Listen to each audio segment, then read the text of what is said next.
Olá, graça e paz, meu amado irmão, minha amada irmã em Cristo Jesus. Tudo bem? Estamos de volta para mais um programa no projeto Auxílio ao Mestre.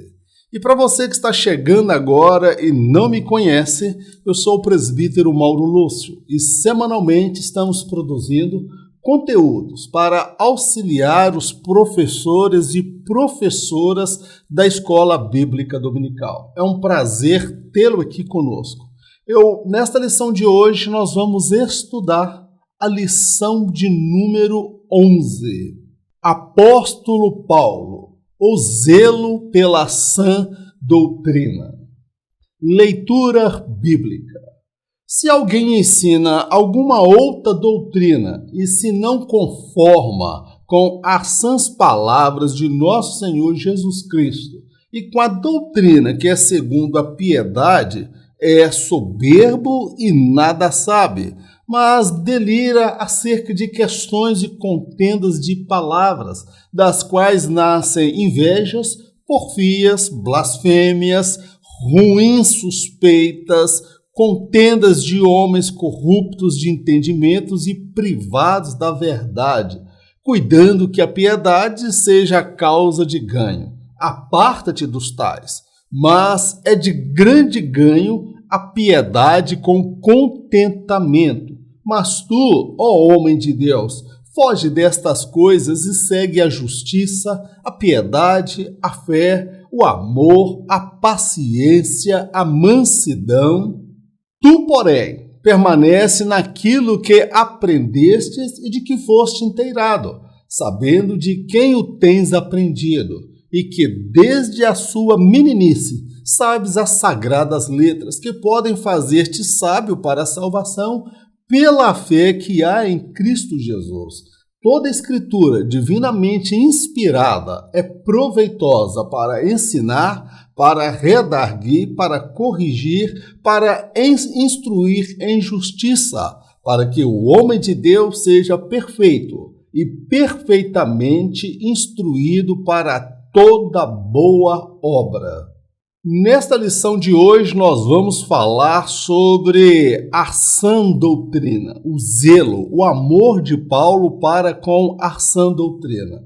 Que nós precisamos compreender que a igreja ela é portadora da revelação de Deus aos homens. E é através da sã doutrina que a igreja ela refuta todo e qualquer ideologia, pensamento de inspiração satânico e diabólico que se levanta contra esta verdade de Deus, a sã doutrina. A sã doutrina, quando ela é aplicada na igreja, amados, ela vai produzir o amor não fingido entre os irmãos. Então, a aplicação da sã doutrina, ela vai gerar o amor. E uma vez a sã doutrina aplicada, porque ela vem estabelecer o convívio entre as pessoas, ela visa a paz, a harmonia e a comunhão entre os crentes. E aonde está a sã doutrina ensinada, aplicada e vivida, ali também estará o Pai, o Filho e o Espírito Santo. É sobre a sã doutrina que nós iremos falar na lição de hoje. Ortodoxia versus heterodoxia.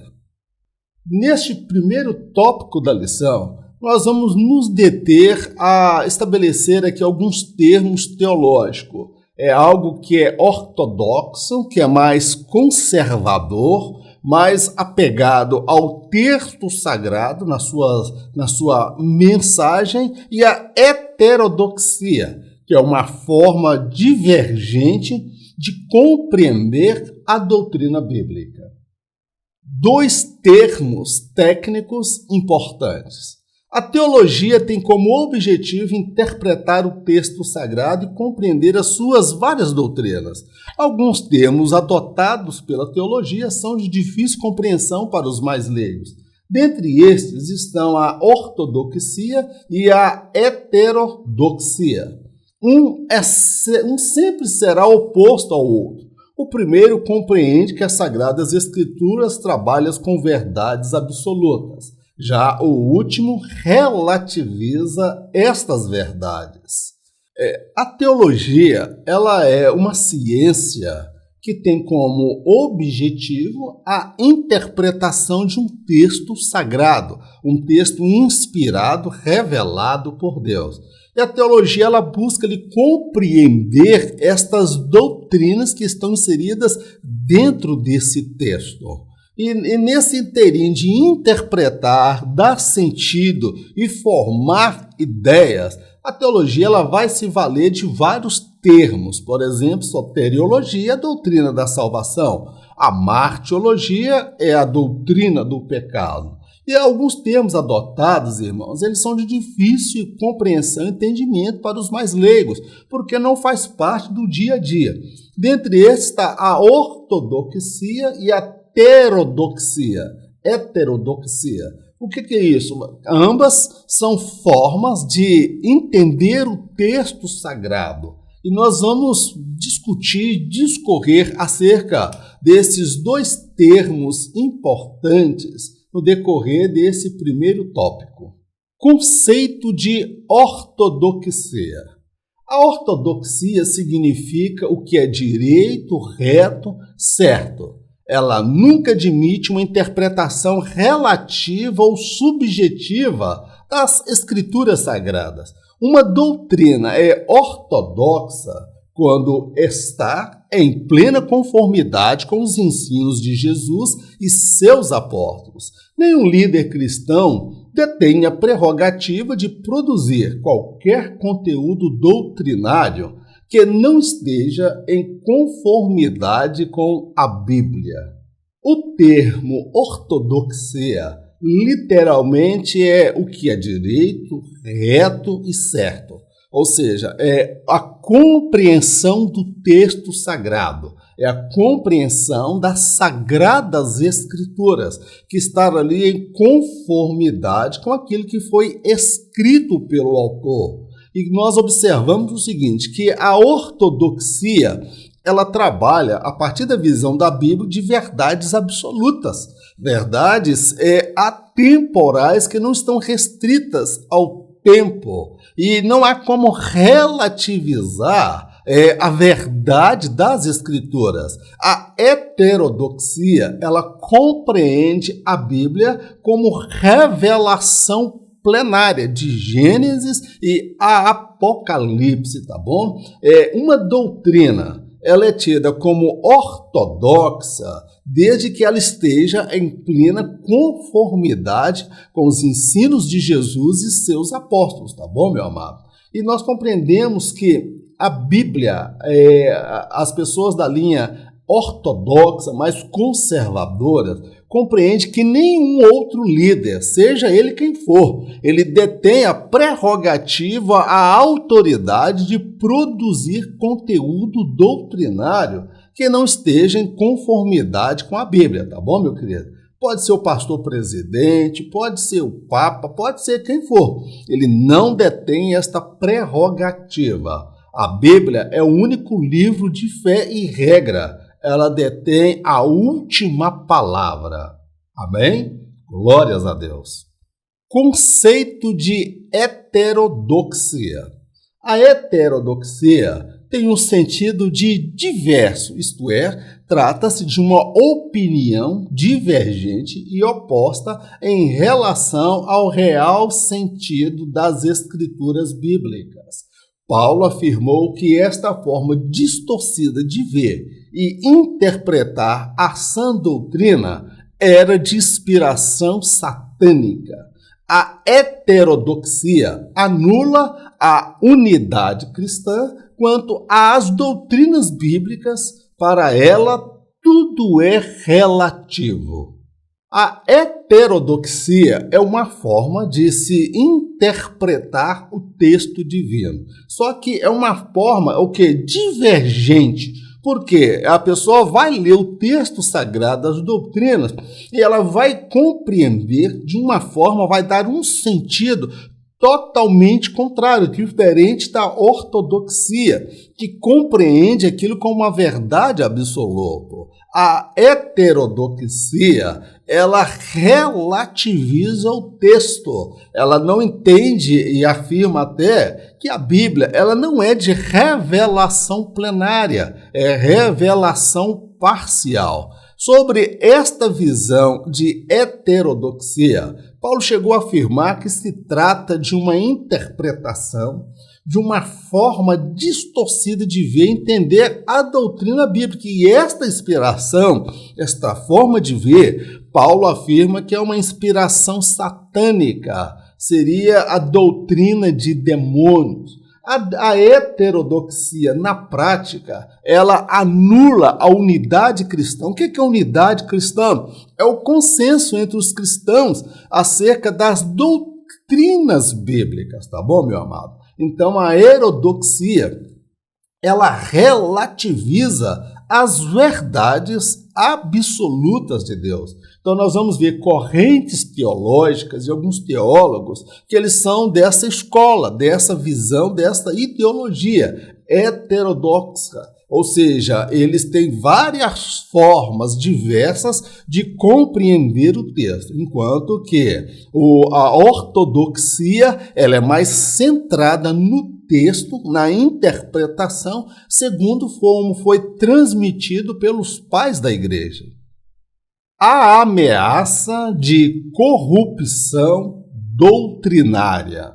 Nesse tópico nós vamos ver o perigo que é a visão, meu amado, heterodoxa, ou seja, divergente. É quando cada um interpreta as doutrinas sobre a inspiração, muitas vezes, diabólica, demoníaca e satânica. Isso representa um perigo muito grande. Por quê? Quando uma doutrina não há nela um consenso, há uma pluralidade de visão, divergência e relativização, esta doutrina ela tende a ser o quê? Desprezada e banalizada. Então nós vamos compreender o perigo que é a corrupção doutrinária. A advertência do apóstolo. Paulo percebeu o perigo da heterodoxia em relação às doutrinas bíblicas, pois quando não há um consenso em relação a estas, em pouco tempo elas passam a ser banalizadas. Ele chegou a afirmar tratar-se de uma ação demoníaca ou doutrina de demônios, pois na prática esta heterodoxia negava a eficácia do sacrifício salvífico de Jesus. O apóstolo Paulo, meu amado, ele compreendeu o perigo que Paulo entendeu que as pessoas que interpretavam a doutrina, distorciam a doutrina bíblica, era de inspiração satânica. Paulo chegou a afirmar que se tratava de doutrina de demônios, tá bom, meu amado? Olha como Paulo vai classificar isso. Hoje, no politicamente correto, muitas vezes nós aceitamos muitas doutrinas de demônios, de inspiração satânica. Sabe por quê? A diferença entre o remédio e o veneno está na dosagem. O mesmo texto sagrado, ele pode ser interpretado a bel prazer com a intenção de induzir as pessoas ao erro. Tá bom, meu amado? Então, Paulo ele compreendeu esse perigo, porque quando uma doutrina não há consenso, por exemplo, o batismo. Ah, não, você aceitou Jesus, você desde pequeno já é batizado, não precisa do batismo. A doutrina do pecado, relativizar o pecado. A doutrina da salvação. Deus aceita todos do jeito que está. Deus aceita tudo, mas não aceita todo. Deus aceita todos, mas não aceita tudo. Então nós vamos ver que a banalização dessas doutrinas é um perigo muito grande para a fé cristã. Foi por esta razão que Paulo falou que se tratava de uma doutrina de demônios. Por exemplo, esta visão distorcida da heterodoxia, um dos exemplos, ela negava a eficácia dos sacrifícios de Jesus, o sacrifício salvífico, ou seja, o sangue de Jesus ele foi mais do que suficiente para resgatar a humanidade, o pecador. Agora, nós vamos ver os judaizantes, eles queriam impor a lei de Moisés como condição para a salvação, o que anulava na prática o sacrifício de Jesus. E Paulo ele é contundente quando ele afirma que esta visão das doutrinas era de inspiração diabólica, era uma doutrina satânica ou doutrina de demônios. Quais eram os problemas de ordem doutrinária? A igreja ampliava seus horizontes e alcançava as pessoas das mais variadas culturas e credos. Em meio a este crescimento, ela teve que refutar o legalismo dos judaizantes. Segundo estes, todos deveriam observar toda a lei de Moisés. Outro perigo eram os adeptos das filosofias gnósticas. Eles estavam infiltrados na igreja e causavam muita confusão doutrinária entre o povo de Deus. A igreja, à medida que ela crescia, meu amado, ela alcançava pessoas de vários credos, de várias culturas, e cada uma desses credos, dessas culturas, tinham seus dogmas, tá bom? Então, diante deste crescimento expansivo, a igreja ela enfrentou problemas, porque muitas dessas pessoas vinham com seus dogmas, com as suas filosofias, com as suas crenças. E havia uma tendência de fazer uma mistura de cristianismo com o paganismo. Uma das batalhas que a igreja travou e Paulo teve que refutar era o legalismo dos judaizantes. Como nós já dissemos, eles compreendiam que o sacrifício de Jesus não era suficiente, que todos deveriam fazer a circuncisão e observar a lei de Moisés. E Paulo, compreendendo as escrituras, ele compreende que esta visão, ela distorcia e banalizava o sacrifício de Jesus, tá bom, meu amado? Outra coisa que eles tiveram que enfrentar, a igreja primitiva enfrentou, o perigo dos adeptos das filosofias gnósticas. Porque muitos cristãos, irmãos, pagãos, que se converteram, eles abraçaram essa visão gnóstica. E eles queriam introduzir esta filosofia, essa temática gnóstica dentro do cristianismo. E o perigo é que esta visão gnóstica, ela na prática anulava o sacrifício de Jesus. Haja vista que na visão gnóstica o homem era visto como um Deus ou um pequeno Deus, que o corpo ele era totalmente mau. Então, a igreja ela teve que refutar, porque, do contrário, a igreja seria um lugar de briga, contenda, divisão, não haveria uma unidade doutrinária. Cada igreja teria uma opinião, cada igreja teria sua própria visão, e nisso o cristianismo perderia a sua identidade e a sua unidade doutrinária. Então, o apóstolo Paulo foi usado pelo Senhor para trazer a resposta certa à medida que eles se levantavam ideias, pensamentos e filosofias contrárias ao conhecimento de Deus. Fábulas e genealogias intermináveis. Paulo orientou Timóteo a ensinar tão somente a sã doutrina, e não permitir que se ensinasse no púlpito da igreja as muitas fábulas judaicas. Elas para nada serviam e promoviam o culto aos anjos, o que era uma idolatria disfarçada. A fim de colocar ordem na casa do Senhor, Paulo ordenou que ninguém ensinasse tais doutrinas sem fundamento bíblico entre o povo de Deus.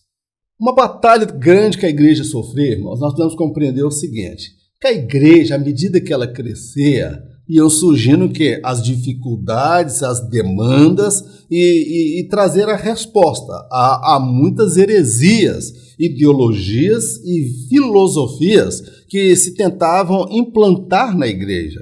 Então, à medida que elas foram surgindo, Deus foi trazendo aos apóstolos, não somente a Paulo, a resposta certa e a direção. É tanto que somente os apóstolos, a eles era delegado a capacidade de produzir conteúdo doutrinário, tá bom, meu amado? Então, eles foram escrevendo, trazendo resposta, confrontando, tá bom, meu amado? Essas várias ideologias. Uma dessas que os apóstolos enfrentaram era as fábulas e as genealogias intermináveis. O judeu, ele tinha muito apego a isso. As fábulas, meu amado, pegavam histórias que não tinham fundamento bíblico, não tinha fundamento histórico entre os profetas. O judeu era muito supersticioso e muito apegado a histórias, contos, mitos e fábulas. E Paulo ordenou, falou assim, olha, ninguém ensine fábulas, histórias infundadas a partir do púlpito da igreja. Não é permitido. Ele escreveu para Timóteo, falou, olha, Timóteo, no púlpito da igreja, no altar da igreja, a única mensagem que tem que ser pregada é a mensagem, a doutrina dos apóstolos, a doutrina de Cristo, a doutrina, os ensinamentos repassados por Jesus, e que não desse lugar, oportunidade para ninguém que ensinasse no púlpito essas fábulas judaicas, que muitas dessas fábulas, meu amado, elas acabavam patrocinando ou promoviam o culto aos anjos. Aí tinha gente lá adorando Miguel, tinha gente adorando Gabriel, tinha gente adorando o anjo, culto aos anjos, era anjo para lá, era anjo para cá, eu vejo Miguel chegando, eu vejo Gabriel, e o culto, meu amado, ele é cristocêntrico, tá bom? Então aquele culto, estas fábulas, elas estavam produzindo aberrações, heresias, idolatria, camuflada de espiritualidade, meu amado. Então, nós observamos hoje, muitos pregadores vão pegar lá no livro apócrifo, do livro de Noé, o livro apócrifo de não sei nem quem. Meu irmão, não é escritura sagrada divinamente. Pode ter algum conteúdo histórico, mas tem tantas verdades na Bíblia, por que eu vou me apegar a fábulas? Porque eu vou me apegar aos livros apócrifos para mostrar uma curiosidade e aguçar os irmãos. Paulo compreendeu que aquilo não edificava ninguém. E para colocar ordem na casa do Senhor, ele ordenou que ninguém ensinasse essas doutrinas sem fundamento bíblico entre o povo de Deus. Aí nós vamos ver a autoridade moral e espiritual dos apóstolos, porque somente eles, Pedro escreveu cartas, João escreveu cartas, Paulo escreveu cartas, epístolas pastorais e universais para a igreja. Eram doutrinas dadas pelo Senhor. Amém, queridos? Glórias a Deus. A igreja como guardiã da sã doutrina. Nesse tópico, que é o último tópico desta lição, nós vamos compreender que a igreja, ela foi delegada a ela a autoridade de comunicar a verdade de Deus ao homem.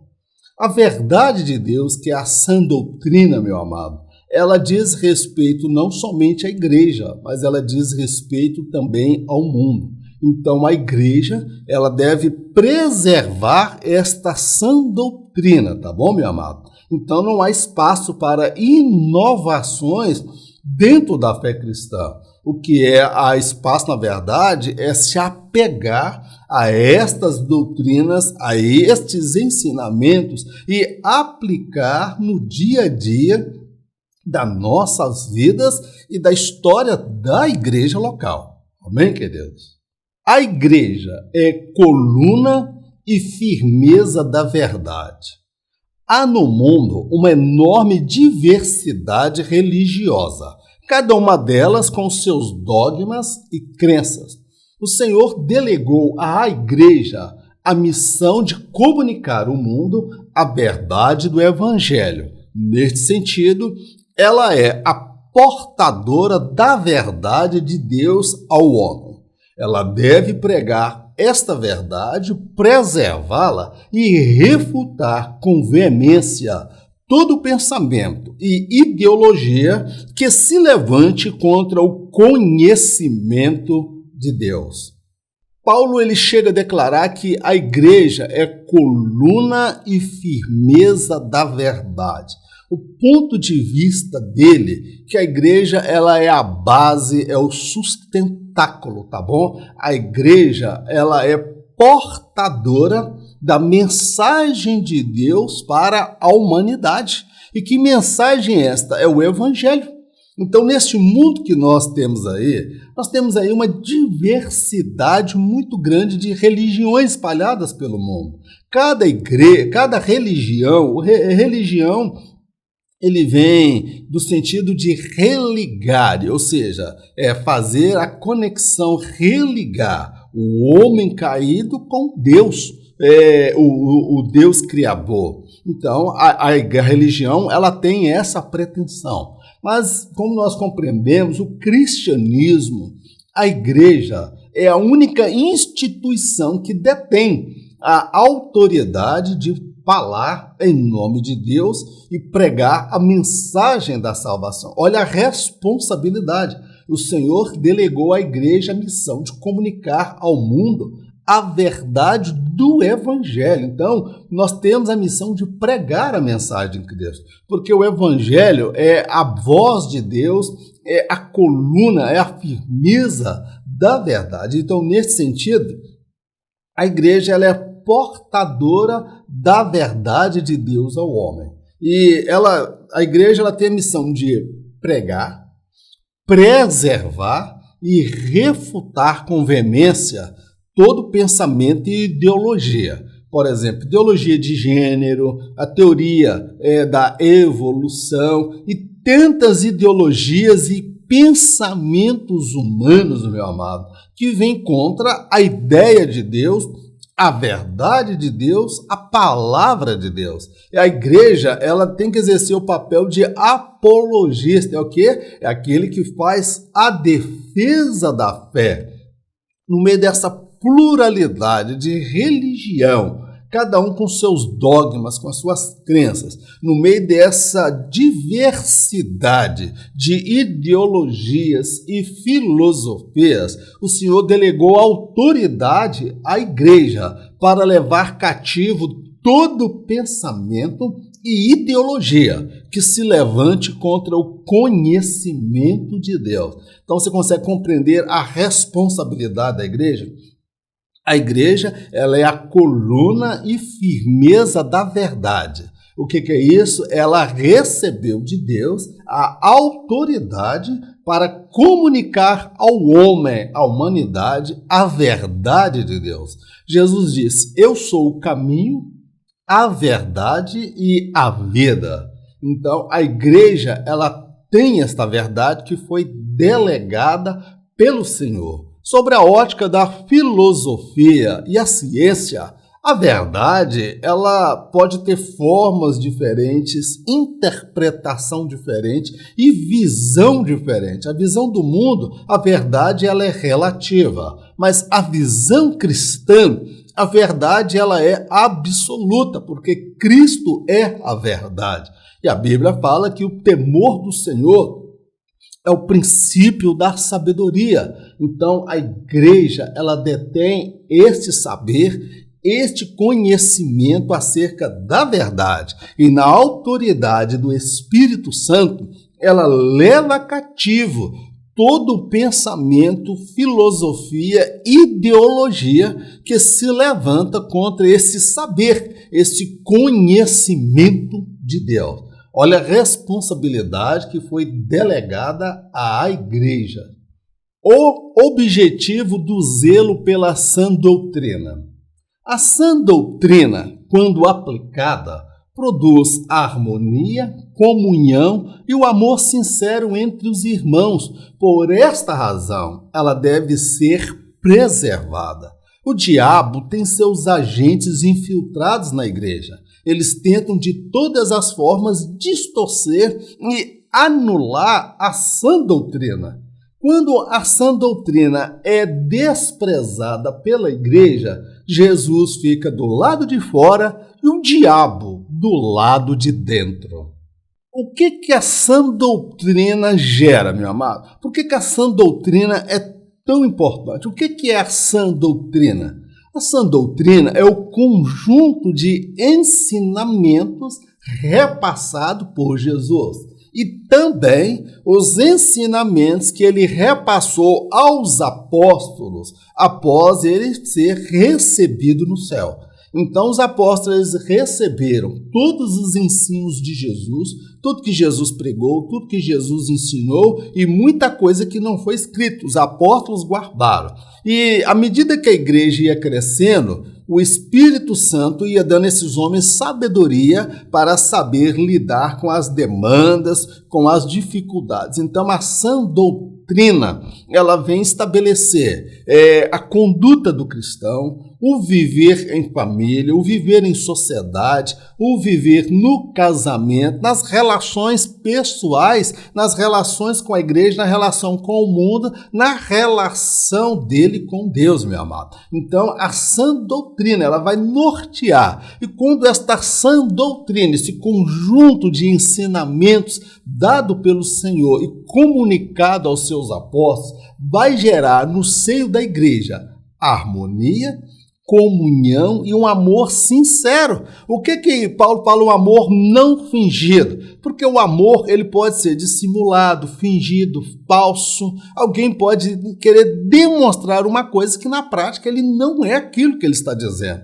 Então, quando esta sã doutrina ela é aplicada dentro da igreja, vai haver esses elementos: harmonia, comunhão, paz, amor verdadeiro, amor uns para com os outros. Então é por isso que esta sã doutrina ela tem que ser preservada, ter aquela unidade cristã, todos compreenderem a relevância, a importância da preservação e o ensino da sã doutrina. Agora, nós precisamos compreender que o diabo não fica de braços cruzados, irmãos. A parábola que Jesus fala, entre a parábola do trigo e o joio, o Senhor plantou o trigo e veio o inimigo e lançou o quê? O joio no meio. Então, eles cresceram no mesmo ambiente. Então, nós precisamos estar antenados que Satanás ele tem os seus agentes que estão infiltrados na igreja. São aquelas pessoas que tentam corromper a sã doutrina. São aquelas pessoas que vêm trazendo inovação, o liberalismo, tudo é permitido. Deus ama a todos, independente da vida que elas queiram viver, seja no adultério, seja homem com homem, mulher com mulher, pedofilia e tantas outras aberrações humanas, tá bom, meu amado? Então, ele vem distorcendo. Hoje tem igreja para gay, tem igreja para adúltero, tem igreja para hoje para tudo quanto é gosto, de acordo com o gosto do cliente. Tem igreja que é onde o pecado é proibido de falar contra o pecado, irmão. Então, Satanás ele tem os seus agentes que tenta distorcer, anular, banalizar e desacreditar a sã doutrina. E quem não é adepto desta visão é taxado de santarrão, de cafona, de careta, de quadrado, meu amado. E quando a sã doutrina ela é desprezada pela igreja, sabe o que acontece? Aconteceu o que nós vemos lá em Apocalipse, capítulo 3, quando Jesus fala: eis que eu estou à porta e bato. Quando a sã doutrina é desprezada, está desprezando, na verdade, o Senhor Jesus. E quando ela é desprezada, Jesus fica do lado de fora. E se ele está do lado de fora, quem é que está lá do outro lado, então, lá do lado de dentro? Ele mesmo, o diabo. O diabo, ele entra, ele introduz a sua visão, ideologia, ele mata o valor da oração, o valor do ensino da palavra, a comunhão entre os irmãos, e ali ele vira um antro de perdição, de promiscuidade, de briga, de rivalidade, de disputa. Então nós temos que preservar, porque a sã doutrina ela tem como objetivo tornar a igreja um ambiente onde o Espírito Santo esteja presente, onde Jesus fica do lado de dentro, ele é o centro da adoração, e o diabo fica do lado de fora. A primazia do amor. O amor ao Senhor é que leva o homem a se sujeitar à sua lei e amar seu semelhante. Este amor faz com que o salvo considere o outro superior a si, faz com que pense no interesse dos outros, capacita-o a suportar a fraqueza do outro, abre seu coração para perdoar quem o feriu. A sã doutrina estabelece um convívio harmonioso na igreja e gera o amor não fingido nos corações. A síntese da lei é o amor. Aí Jesus fala que o amor ao Senhor e ao seu semelhante é a síntese da palavra de Deus. Então nós precisamos ver que a doutrina, ela impera quando há no seio da igreja o amor. Ou seja, a doutrina, a observação da doutrina, ela vai conduzir o crente a viver o amor. Ele vai amar ao Senhor acima de todas as coisas. Ele vai se sujeitar ao Senhor. Nós vamos ver o salmista dizendo: guardei a tua palavra no meu coração para não pecar contra ti. Guardei a doutrina, os teus ensinamentos, tá bom, meu querido? E este amor gerado pela sã doutrina, porque a sã doutrina vai ensinar o seguinte: primeiro, que eu devo considerar o meu irmão superior a mim. Olha que coisa maravilhosa. Eu vou considerar, a sã doutrina me ensina isso. Ainda que eu tenha muitos títulos de doutor, pós-doutorado e por aí vai, graduação, posição elevada na sociedade. Um saber, um conhecimento acadêmico muito grande. A obediência à doutrina vai me levar a considerar as pessoas superiores a mim. Este amor, a doutrina, ela vai fazer com que eu pense nos interesses dos outros. Então, este amor, ele não me coloca eu no centro das coisas. Este amor coloca o outro. Então, as coisas não viram mais em função do que eu quero, o que eu preciso, o que eu exijo, mas é que o outro é superior a mim. O outro, ele tem as suas necessidades e eu passo a não ser aquela pessoa egoísta. Este amor, essa doutrina, capacita a suportar a fraqueza do outro. Paulo vai dizer: suportai-vos uns aos outros, suportar os mais fracos na fé. Isso aí, meu amado, é o amor, porque tem pessoas que é difícil conviver com elas, não é fácil, eu já falei isso aqui, mas esta doutrina, a sã doutrina, ela faz com que eu não venha me exaltar, com que eu não seja tomado de cólera, de ódio, que eu venha explodir com o meu irmão. Ela me leva a suportar. Isso aí nós vamos falar do fruto do Espírito, tá bom, meu querido? É o Espírito que vai gerar isso. Olha que coisa maravilhosa. A sã doutrina vai fazer com que o Espírito venha produzir o fruto em nossas vidas. E, consequentemente, nós vamos conseguir amar o nosso irmão. Se está voltado para os seus interesses, o interesse da coletividade, considerá-lo superior a mim, não guardar ódio no meu coração, mas perdoar, porque imagina num ambiente onde as pessoas não se perdoam. A igreja foi um lugar onde há mágoas, onde há ódio, rancor, inveja, contenda. Seria uma confusão tremenda. A sã doutrina, ela vem estabelecer um ambiente de paz, harmonia, vamos dizer, de mansidão, de cordialidade, de compaixão, de misericórdia, meu amado, para com o irmão. Então, é fundamental, meu amado, a aplicação da sã doutrina, tá bom, meu querido? Então, esse amor não é um amor fingido. Porque, veja só, eu posso pregar o amor com muita eloquência, me valendo da oratória, falando de obras de amor. Mas, meu amado, este amor na prática, ele não consegue ser fingido. Ou você ama ou não ama, ou você suporta ou não suporta, ou você busca o interesse dos outros, ou você está buscando os seus interesses. Ou você é pessoa exaltada, orgulhoso, que gosta de esfregar na cara dos outros a sua superioridade, como era o caso de José antes dele ir para o Egito. Ele gostava de esfregar na cara dos irmãos a superioridade dele e as promessas que ele tinha. Mas Deus teve que quebrar José, e ele depois, quando chega governador do Egito, ele não esfregou essa autoridade dele, essa superioridade.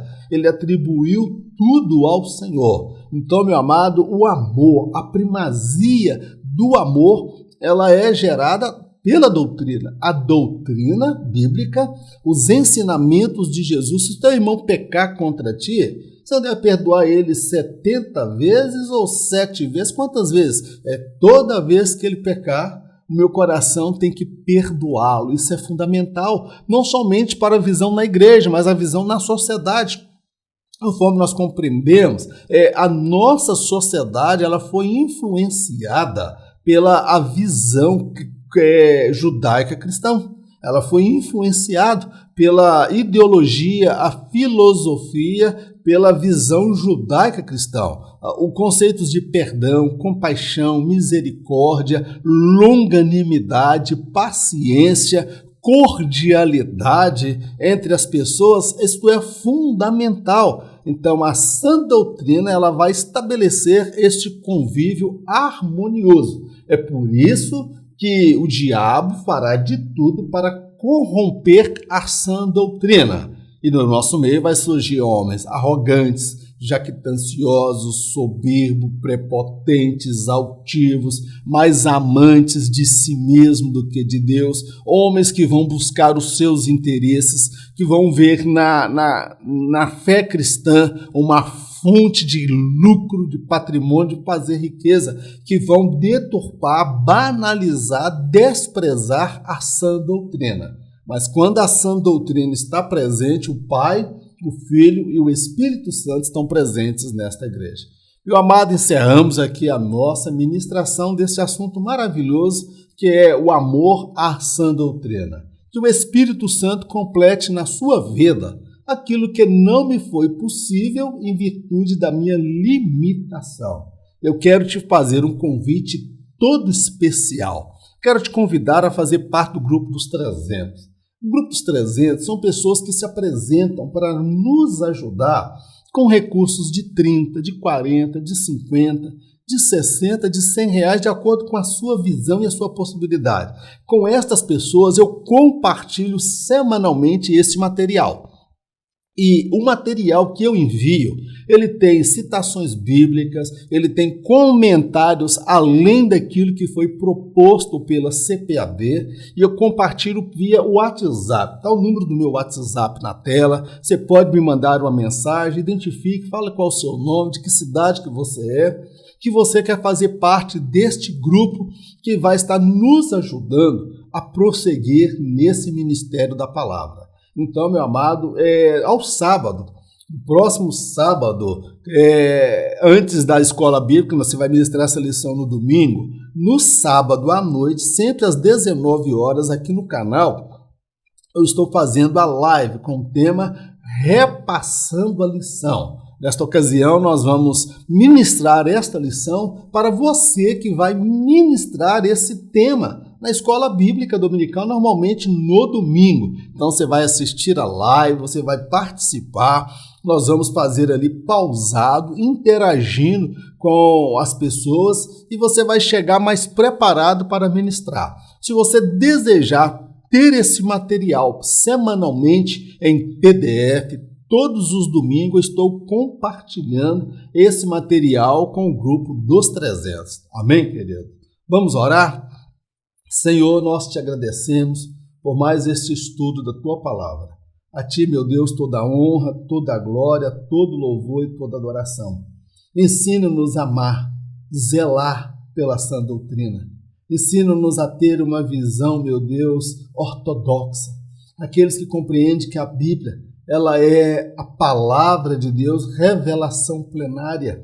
Ela é revelação plena de Gênesis, Apocalipse, e ela trabalha com verdades absolutas e não verdades relativas. A Bíblia, ela é atemporal, ela não está presa ao tempo ou alguma cultura. É uma linguagem universal. Meu Deus, o Senhor delegou a igreja como firmeza e coluna da verdade. Ensina-nos a viver esta doutrina, a viver a verdade do Evangelho e comunicar esta verdade. Fica conosco, dá-nos a tua bênção e a tua proteção. Prospera, meu Deus, todos aqueles que fazem parte do grupo dos 300 e aqueles que também não fazem. Dê a eles condição de somar, de participar nesse projeto de ensinar a tua palavra. Nós te agradecemos por tudo, no nome do Senhor Jesus. Amém. Que o grande amor de Deus, a graça do nosso Senhor e Salvador Jesus Cristo, as doces consolações do Espírito Santo de Deus, seja com todo o povo de Deus, não somente hoje, mas para todo sempre. Em nome de Jesus, amém. Glórias a Deus. Em caso de arrebatamento, eu não estarei aqui para ministrar a próxima lição. Você já sabe disso, né? Mas fique tranquilo. Em caso de arrebatamento, nem eu e nem você estaremos aqui para ministrar a próxima lição. Porque em caso de arrebatamento, eu tenho a certeza que eu encontro com você por sobre as nuvens. E sabe quem é que vai estar lá no alto, lá no topo, esperando por nós? Ele mesmo, o amado das nossas almas, o nosso Senhor Jesus. Fique na paz, Deus te abençoe, em nome de Jesus.